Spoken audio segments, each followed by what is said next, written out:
Bienvenue à vous, bienvenue au podcast. Alors on n'a pas encore de nom, mais vous allez nous en trouver un. Ou alors on va le trouver pendant le podcast, ça se trouve. Ça se trouve. On a une petite idée déjà, mais bon, on vous garde ça pour plus tard. C'est un podcast qui a pour but de parler de la vidéo, en règle générale. Donc on va faire plusieurs épisodes, mais le premier, il a une thématique bien particulière qui est chère à mon cœur et à votre cœur, j'espère.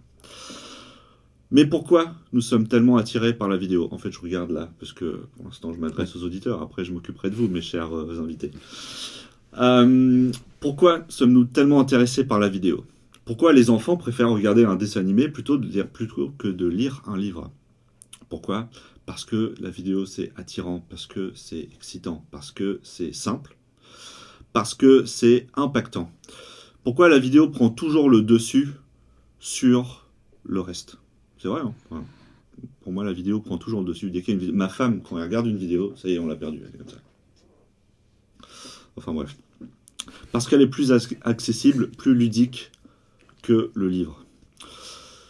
On va discuter autour de la vidéo. J'ai deux invités. À ma droite, j'ai le grand, le impressionnant, le monstrueux. Le radiophonique.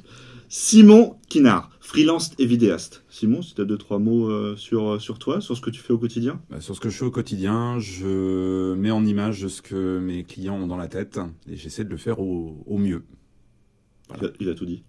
C'est ça. Il a tout dit. Je pourrais pas dire mieux. Sur ma droite, j'ai Grégory Constantin, qui est dirigeant et vidéaste au sein de Gataka Studio. C'est ça. Et je peux pas dire mieux. Il a tout raconté. Il a tout dit. Allez, La vidéo, et quand j'ai besoin, je fais appel également à Simon pour m'aider sur certains projets. Quelle collaboration. C'est ça. Et je me présente moi, directeur et vidéaste au sein de Valeur Graphique, une agence vidéo aussi. Et pour aussi ce podcast, animateur aujourd'hui. Nous allons parler du storytelling et sa place dans l'univers de la vidéo professionnelle. Alors on va tout de suite calmer les trucs. Hein. Storytelling, c'est un peu le mot à la mode, mais qu'est-ce que ça veut dire vraiment? Simon, peut-être tu peux nous aider? Storytelling, si on évite de rester dans le terme anglais et qu'on franchisse un petit peu, enfin, qu'on ramène à la langue française, raconter des histoires. La traduction littérale. La traduction littérale. Donc non, raconter des histoires. Comment on raconte une histoire, que ça soit dans la pub, que ça soit dans la manière de présenter un site internet ou dans le cas présent la vidéo. Ouais, c'est ça, parce que le storytelling, au final, là, on en parle dans le cadre de la vidéo, mais il est utilisé en fait pour tout. En fait, l'image de marque, qu'est-ce qu'elle raconte, et c'est pour ça que c'est vraiment mis en avant dans le marketing. Donc, moi, la définition la mieux, et tu me valideras, Greg, peut-être, c'est l'art de raconter une histoire. Ça te va? Ça me va. Ça sonne mieux en français, je trouve.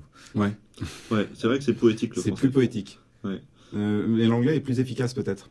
Et plus court. Et plus C'est court. mieux pour les chansons, plus mélodique, mais pas aussi poétique que le français. Et du coup, ça parle plus aux gens, je pense.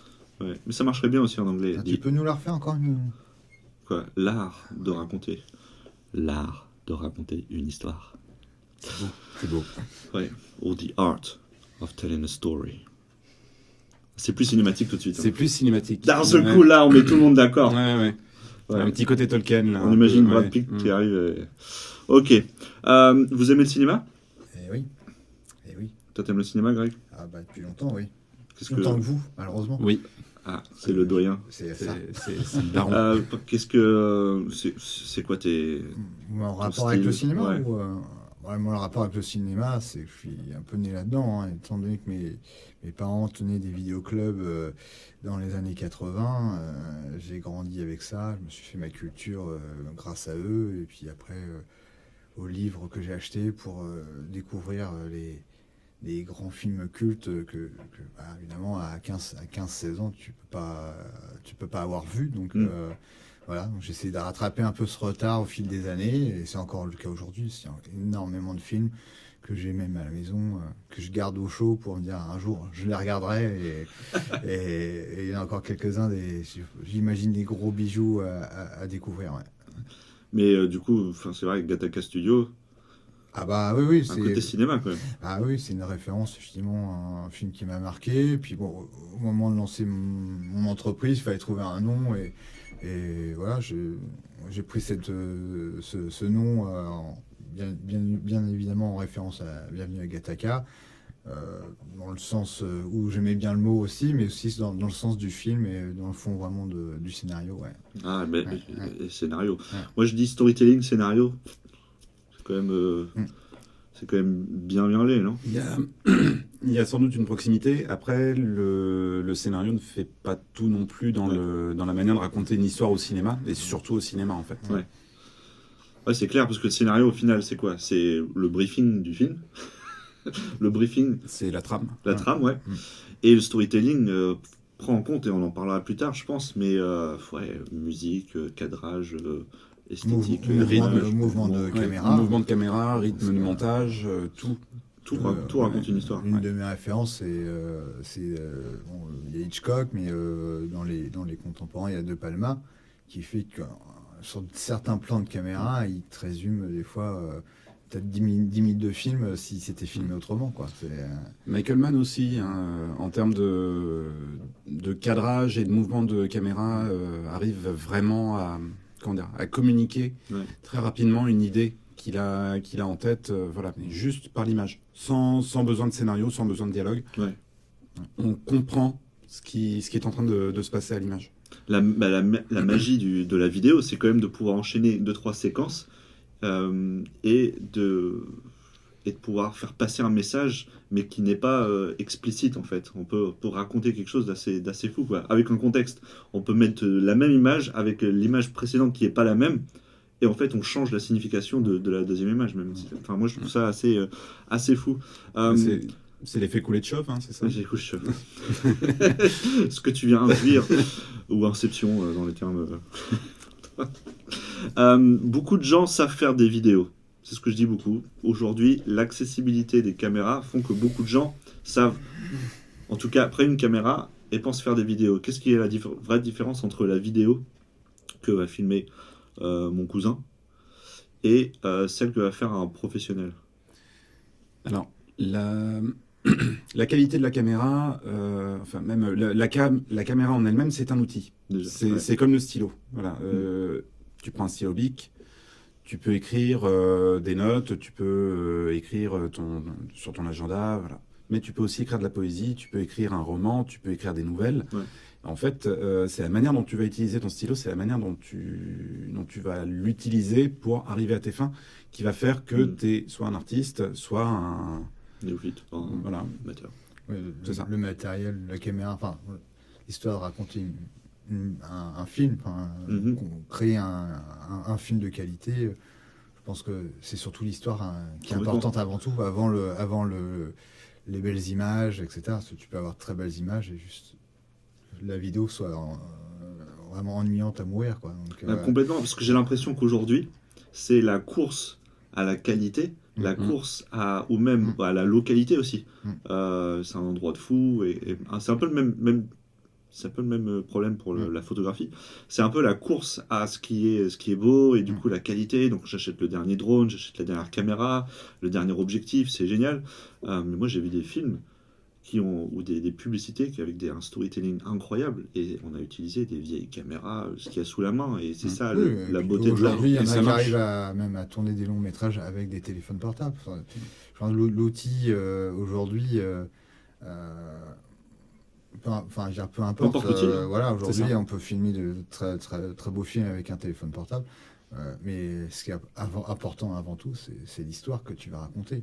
Et avec Simon, on donne des cours toutes les semaines. Et peut-être le retour des élèves, c'est qu'on est en train de travailler sur un projet avec toute la classe, afin de proposer une vidéo pour le lycée. Et on vient de terminer la phase d'écriture, justement, qui pour eux est très longue, a été très longue et très lourde à... Ils veulent tout de suite passer à l'action. C'est ça. C'est ça. Tout de suite maintenant. Voilà. Tout de suite maintenant. Et nous, on est d'abord été allés à la pêche aux idées, pour ensuite écrire deux scénarios différents pour les proposer aux membres de l'équipe du lycée Saint-Vincent-de-Paul. Et il a fallu créer aussi des storyboards. Donc j'aurais demandé de faire des dessins. Tout ça, c'est le process de l'histoire. Voilà, et ça, comme tu le dis, c'est que on voudrait passer tout de suite à l'action Je fais quoi maintenant? Et là, c'est ce que j'ai dû leur dire, c'est que malheureusement, on est obligé de passer par ça pour construire quelque chose de bien. De bien, voilà. De bien, parce qu'il y a beaucoup. Mais ça prend du temps. Parce qu'on a l'habitude d'aller sur Instagram et on voit là, c'est des belles images, on passe à la suivante, mais en fait, 2 heures après, on ne sait plus pourquoi. Enfin, c'était joli, j'étais en drone, j'ai vu la vallée. Une belle image fait pas un bon storytelling en fait. C'est la maîtrise technique ne fait pas forcément ne renforce pas l'attachement que tu peux avoir auprès d'un personnage ou auprès d'une histoire. Exactement. Moi, j'ai eu aussi un cas sur un court-métrage que j'ai réalisé avec l'hôpital Pierre-Janet, où c'était le même processus. Ils avaient trouvé la période de préparation un peu longue et ils avaient eu qu'une hâte, c'était de se mettre à l'action. Et j'avais un stagiaire qui faisait une préparation pour les métiers du cinéma à Rouen. Et ayant vu c'est quelqu'un de doué, mais il avait en fait tendance à vouloir mettre toutes les techniques qu'il avait apprises dans le même court-métrage. Toutes les transitions. C'est ça, des ellipses, etc. Et à la fin, je lui dis, à un moment donné, il faut placer.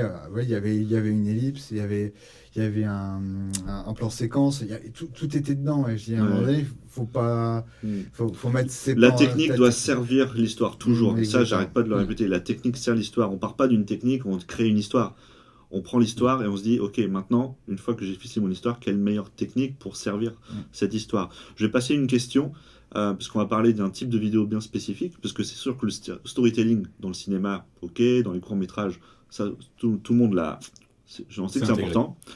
Mais dans les vidéos corporate ou à but commercial, les vidéos standards d'entreprise ou des vidéos de présentation d'associations, ou ce type de vidéos-là, quelle est l'importance de raconter une histoire dans ce cadre-là? Grosse question. Très grosse question, et sur laquelle il n'y a pas forcément de bonne réponse. Ouais. Mais sur le corporate, sur les vidéos à but commercial, déjà on a une contrainte qui est énorme. En général, c'est le temps. Non, mais c'est que tous les vidéastes qui nous regardent, c'est que je prends un exemple tout bête, c'est que j'ai réalisé plusieurs spots qui passent au cinéma. Et en fait, dans ce cas de figure-là, on me demande de faire un spot de 27 secondes. Pas une image de plus, pas une image de moins, c'est 27 secondes et c'est tout. Et à raconter une histoire en 27 secondes, c'est incroyablement compliqué. Plus on fait court, plus c'est compliqué. Plus c'est compliqué de raconter une histoire. Et donc, il faut aller vraiment à l'essentiel. D'ailleurs, je te coupe, mais souvent, on peut remarquer que les plus grands réalisateurs sont passés par la publicité. Où il y a des contraintes. Et en général, quand tu vois les Scorsese ou je pense que Gondry a dû en faire. Gondry, oui, c'est un publicitaire et un réalisateur de clips. Oui. Et en général, ces pubs-là, elles ont marqué beaucoup de gens. Alors, je vais parler d'une pub. Je vais donner un exemple. Peut-être vous la connaissez, peut-être vous la connaissez pas. C'est en 1984. Ouais. Bonne année, ouais. On est au Super Bowl. Et là, il y a Macintosh qui montre une publicité réalisée par... c'est Scorsese, non? C'est pas Scorsese? Ridley Scott. Ridley Scott. Ouais. Où il reprend 1984 de Orwell. Ouais, c'est ça. Ouais. Et phénomène de storytelling. On la regarde aujourd'hui, on dit, mais c'est horrible. Techniquement parlant, je veux dire, publicité, parce que là, on parle d'une publicité télé de 84. Et pour moi, c'est un storytelling incroyable. Donc, je vous invite, à ceux qui ne l'ont pas vu, de le regarder. Mais c'est typiquement ça. Ridley Scott, on connaît bien pour ses blockbusters, et même peut-être les moins connus. Mais ouais, passer par les bancs de la vidéo courte, je crois qu'elle dure 35 secondes, 40 secondes. Je sais que au Super Bowl, c'est c'est assez impressionnant. Mais pour moi, c'est l'exemple type de ce type de vidéo. Elle est tellement impactante qu'en 2020, lors du Super Bowl en 2020, le concept a été repris pour les vidéos, il me semble, de Bene Nuts ou quelque chose comme ça. Il faudrait vérifier. Mais ça dépasse les âges et je trouve que c'est assez. Et je crois de mémoire, Ridley Scott avait dû réaliser une pub pour. Ça devait être passé à l'époque de Roland Garros, à cette époque-là. Ça doit être pour Perrier, avec. Je crois que ça doit être McEnroe qui joue avec une balle de tennis invisible. Et on voyait les impacts de la balle sur la terre battue. Mais sans la balle, quoi. Donc c'est des pubs qui sont mais pour assez revenir, incroyables. Pour revenir à cette pub-là, et justement pour mettre un peu le storytelling, c'est vrai qu'on est dans un moment où, c'est le début de l'ordinateur. Et là, Max, ce qu'ils veulent faire passer comme message, c'est que tout le monde fait la même chose. Et vous savez que le slogan de Max, c'est Think Different, penser différemment. Et du coup, là, au milieu de ces gens qui sont focalisés devant une grande télé, et puis qui sont un peu comme des robots, on est tous des robots, là, t'as une nana qui court, un peu différente, et puis c'est là, elle jette un marteau, et puis il vient exploser l'écran, et en gros, le message, il est super fort, et raconter, ça, le storytelling, justement, c'est pas uniquement cette vidéo-là, c'est derrière, je reflète la marque, et c'est quoi les valeurs, qu'est-ce que cette marque-là prône. C'est un peu ça le storytelling, c'est pas uniquement, ok, moi je fais mon business, je veux raconter une belle histoire. Parce que je reviens dans le cadre des vidéos commerciales, il faut que ça raconte quelque chose par rapport, ça doit vendre quelque chose quand même. Non ? Oui, complètement. Ah, Simon disait que c'est une des difficultés, c'était le temps qui nous était attribué. Et là, on part dans l'idée aussi qu'on allait complètement les mains libres sur le produit à vendre, etc. Ce qui arrive, en tout cas, en ce qui me concerne, c'est souvent on nous apporte un projet, mais avec déjà une base d'idées. Donc là, c'est aussi un peu la difficulté. Alors des fois, c'est d'arriver, si on trouve que l'idée est moyenne, d'arriver à la contourner et proposer autre chose et de convaincre le client. Ou alors, c'est de la transformer ou l'améliorer, etc. Ou d'être vraiment fidèle à ce que le client veut avoir. Donc il y a évidemment des cas de figure complètement différents. Je vais vous donner une phrase et vous allez me dire si vous êtes d'accord. L'histoire / l'émotion est plus important que le produit. Qu'est-ce que ça vous fait penser ?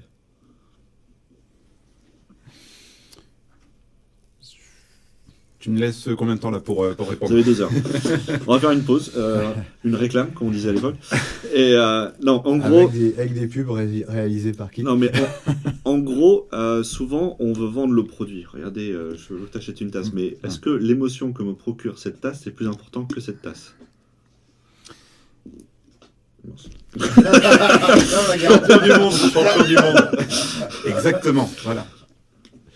Alors, c'est le fameux délit de fuite, c'est ça. Délit de fuite.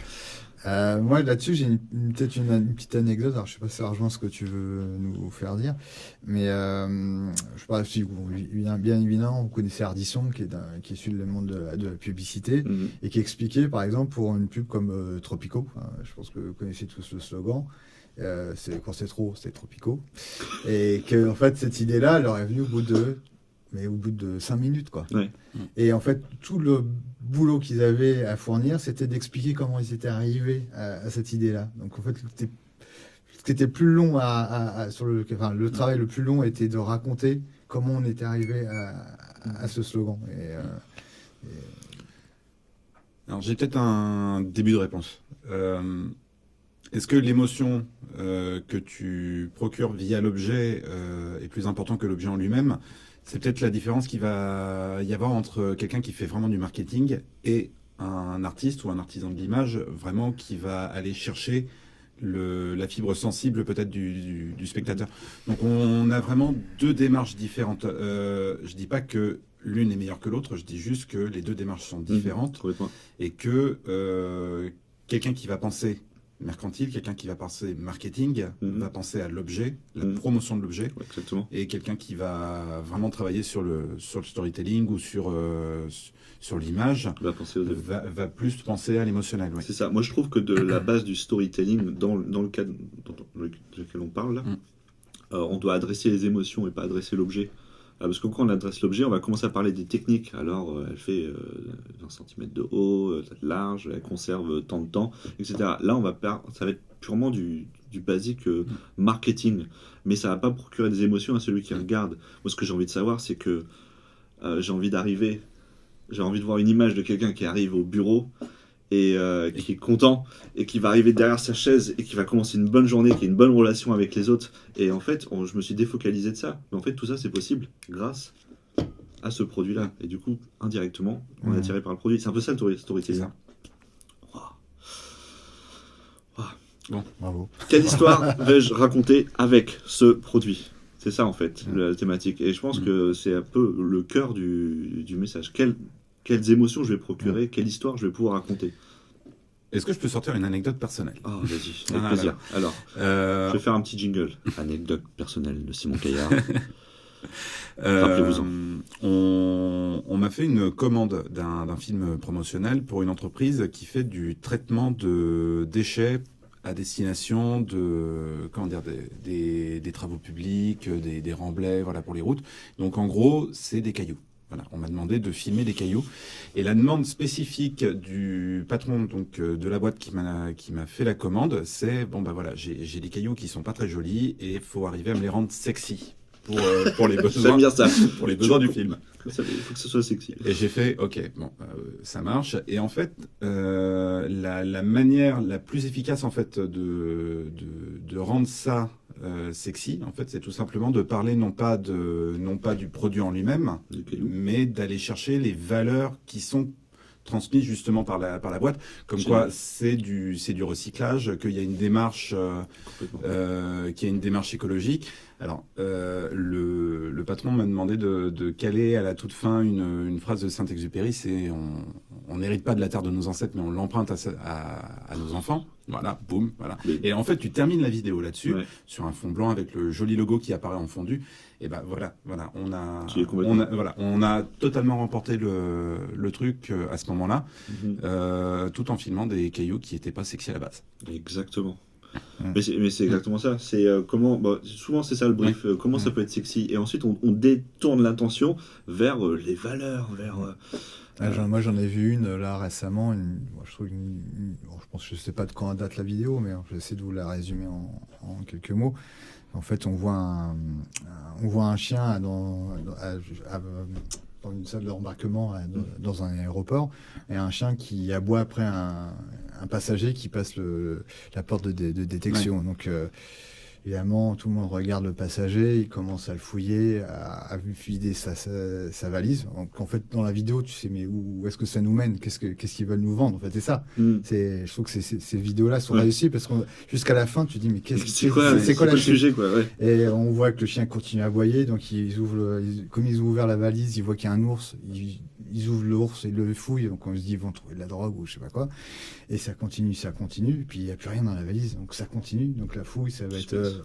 vous vous déshabillez, on voit en image, etc. Penchez-vous en avant. Voilà, il met un gant, donc là, il commence le côté un peu humoristique qui arrive, et puis rien. Puis on voit le passager qui commence à regarder le chien, et c'est là qu'on a la chute. Et en fait, on voit le passager qui a compris en fait pourquoi le chien lui aboyait. Et en fait, c'était son ancien maître qui l'a abandonné. Et la chute, c'est la phrase. Ah. C'est vous l'avez oublié, mais le chien ne vous oubliera jamais. Ah. Et je trouve que c'est hyper efficace. Incroyable. Bon. Voilà. Et on a détourné du chien, on n'a même pas vu le chien. Enfin, je veux dire. C'est que on se doute pas de la chute. Quoi. On se doute pas que c'est en fait. C'est une pub, je crois, espagnole pour la SPA espagnole, mais. Je trouve que ça c'est vraiment la plus efficace, parce qu'elle marque les gens.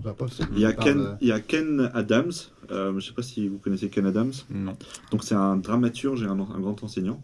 Il a écrit plusieurs livres, et notamment il écrit des livres sur comment raconter une histoire, sur le récit.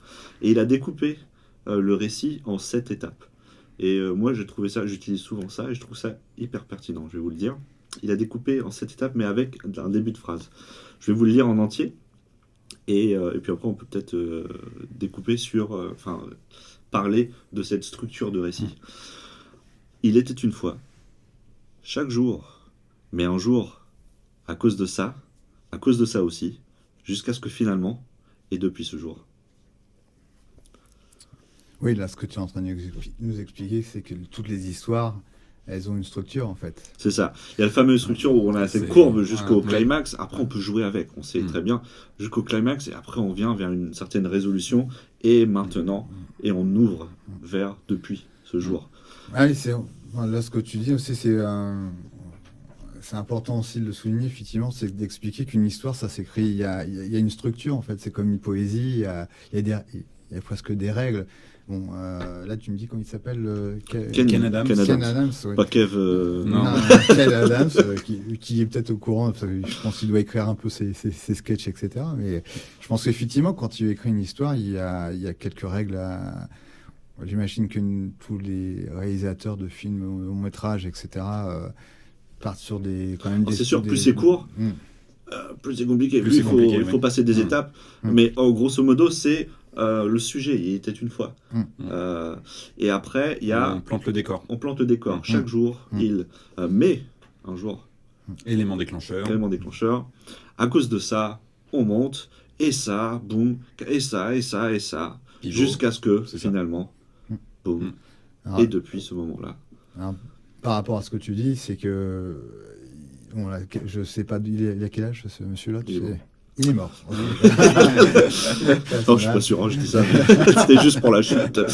Mais voilà. Ken, si tu nous écoutes. Et, effectivement, toutes les histoires ont un fil rouge en fait, et qui a été analysé par Jeff Campbell, qui lui s'était basé sur le bouquin de Joseph Campbell, a écrit un livre, L'homme aux 1000 visages. L'homme aux 1000 visages, qui a inspiré aussi Christopher Vogler, qui lui a analysé un petit peu toutes les histoires qui sont racontées à Hollywood, et notamment Star Wars, où on part aussi sur des structures bien précises, où Et toutes les histoires se racontent bien un peu sûr, la même histoire. c'est clair. Ouais.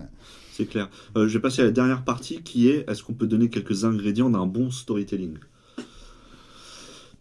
Oui, effectivement, le message clair, c'est la finalité, c'est voir où est-ce qu'on va. Mhm. Ça, c'est déjà, ça serait déjà un premier point. Un point essentiel, il me semble, c'est le fait que l'histoire s'intègre purement à la culture de la personne qui va regarder le film. Quand tu sors de la culture ou tu sors du contexte, c'est difficile pour quelqu'un de comprendre l'histoire que tu vas raconter. Alors, oui, mais est-ce qu'on ne doit pas rester universel aussi? Est-ce que en visant trop une cible, tu sors pas peut-être de tout le reste? Mhm. Est-ce que en cherchant pas la simplicité, voire même le simplicisme, tu t'es peut-être pas plus fédérateur, plus rassembleur? Mhm. Ouais, je vois ce que tu veux dire. Mhm. Si on parle des ingrédients, plutôt, la musique, Mhm. parce que la musique, le son joue une grande part. Ah, bien sûr. Bien sûr, la musique, la musique ou au moins l'univers sonore. Ouais. Parce que il n'est pas nécessaire d'avoir une musique pour créer Bien sûr, une non, ambiance, l'univers sonore. pour créer une empathie certaine auprès d'un personnage. Des fois même, l'absence de musique peut apporter quelque chose. Oh, Voilà. Miles Davis, l'absence de... Le plus important, c'est pas dans les notes que tu joues, mais Non, c'est dans les moments de silence que tu vas. silence Oui, que tu- oui. Et bien sûr, c'est aussi le gros avantage de la vidéo, c'est qu'on n'est pas en photo. On ne fait pas que de l'image, on fait aussi, c'est de l'audiovisuel. Et c'est pas pour rien que audio il est avant visuel. Mhm. Voilà, Ah oui, ça, voilà, souvent Voilà. dans les devis qu'on fournit, il faut C'est expliquer que le son, plus important c'est que essentiel. l'image. Le son, on parle aussi de voix off, Oui.